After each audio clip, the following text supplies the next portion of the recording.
आपल्या सोबत आहेत हायकोर्टचे ज्येष्ठ वकील शंतनू घाटे सर. कृषी विभागाचं प्रकरण आहे गेल्या सरकारमधलं, जेव्हा धनंजय मुंडे कृषी मंत्री होते. हायकोर्टाने काय निर्देश दिले, काय प्रकरण आहे? उच्च न्यायालयासमोर मी अशी जनहित याचिका घेऊन आलो आहे की शासनाने 103 करोड रुपयाचे स्प्रे पंप विकत घेऊन शेतकरी लाभार्थ्यांना देण्याचा निर्णय घेतलेला आहे. त्याची किंमत प्रति लाभार्थी ही 3,625 रुपये घेतलेली आहे शासनाने, जेव्हा की सुरुवातीला शासनाने स्कीमनुसार फक्त 1,500 रुपये त्याची किंमत ठेवली होती आणि आजच्या तारखेत मार्केटमध्ये त्याची किंमत 2,600 रुपये आहे. तरी देखील शासनाने त्याला इतक्या महागाच्या किमतीमध्ये विकत घेतल्याचा अपहार झाल्याचा दिसत असल्यामुळे मी ही जनहित याचिका दाखल केली आहे माझ्या क्लायंटच्या वतीनं. सर, कोर्टाचं काय म्हणणं आहे? कोर्टाला हे लक्षात आलेलं आहे की इतक्या हाय कॉस्टमध्ये शासन का विकत घेत आहे आणि याला बेस काय आहे. हा निर्णय 3,600 रुपये कॉस्टिंग ठरवायला बेस काय आहे. कोर्टाच्या हे निदर्शनास आलेलं आहे की हे गैरकृत्य दिसत असल्यामुळे शासनाच्या विरुद्ध एका सेकंदात कोर्टाने नोटीस काढलेली आहे आणि शासनाला विचारणा करण्यात आलेली आहे की हे असं का केलं आपण.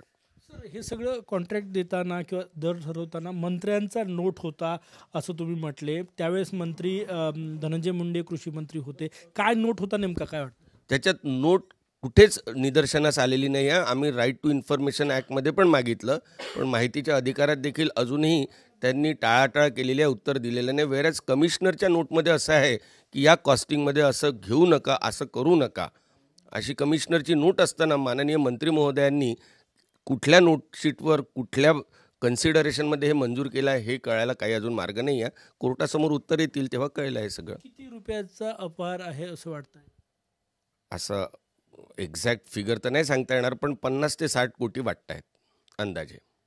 सर, तुम्ही ज्येष्ठ वकील आहात. या प्रकरणावरून तत्कालीन मंत्री धनंजय मुंडे यांच्या आणखी अडचणी वाढेल असं वाटतंय.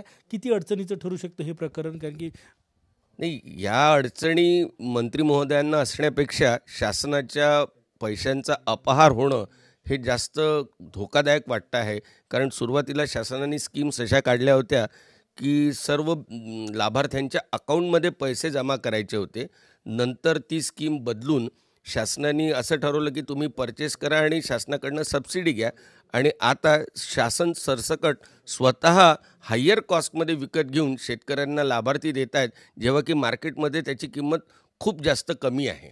त्यामुळे शासनाच्या म्हणजे तुमच्या आमच्या पैशाचा जो अपहार होतो आहे त्याच्याबद्दल जास्त खंत आहे.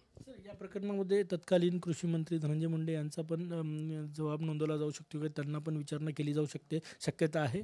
नाही, असं काही नाही, कारण आम्ही मंत्र्यांना पार्टी केलेलं नाही आहे. याचिकेमध्ये शासनाच्या वतीनंच उत्तर येईल, त्याच्यामुळे ते शासनच त्याच्या वतीनं उत्तर देईल. खूप खूप धन्यवाद. कॅमेरामॅन सचिन सयामसह गजानन उमाटे, TV9 मराठी, नागपूर.